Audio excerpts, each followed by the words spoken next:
L'atelier Booster son cerveau a pour ambition de faire voyager les élèves au cœur du cerveau pour leur faire découvrir les mécanismes en jeu lors du processus d'apprentissage.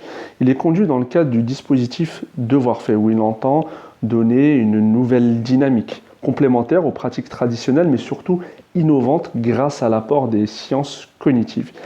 Ce dispositif s'inscrit en 4 grandes étapes. La première étant l'étape de la motivation et de l'état d'esprit. L'idée est d'amener chaque élève vers un état d'esprit de croissance, de développement, par opposition à un état d'esprit fixe.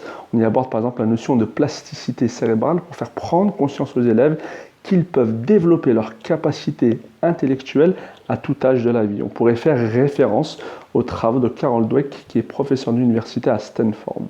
La deuxième grande étape du dispositif est de donner les outils de l'apprentissage et de la mémorisation pour permettre aux élèves d'optimiser leur capacité d'apprendre et à mémoriser.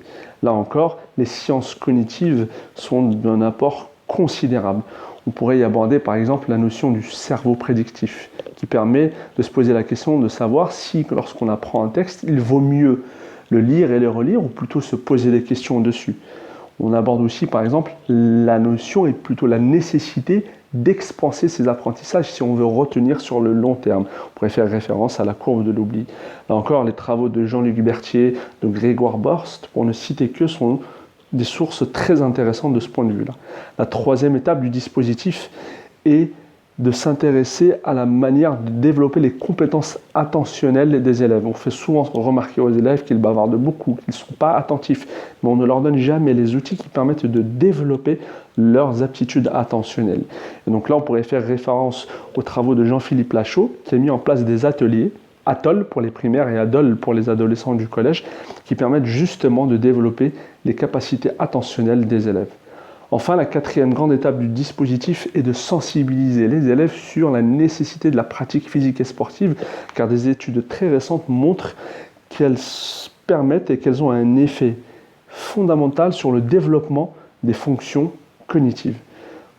L'ensemble de ces 4 étapes se fait dans une approche et une démarche métacognitive et aussi collaborative, pour justement permettre aux élèves d'apprendre à apprendre, pour les amener vers une autonomie qui va leur permettre de développer leur plein potentiel et les amener tous, sans exception, vers l'excellence et, on l'espère, pouvoir lutter et répondre aux enjeux d'inégalité scolaire.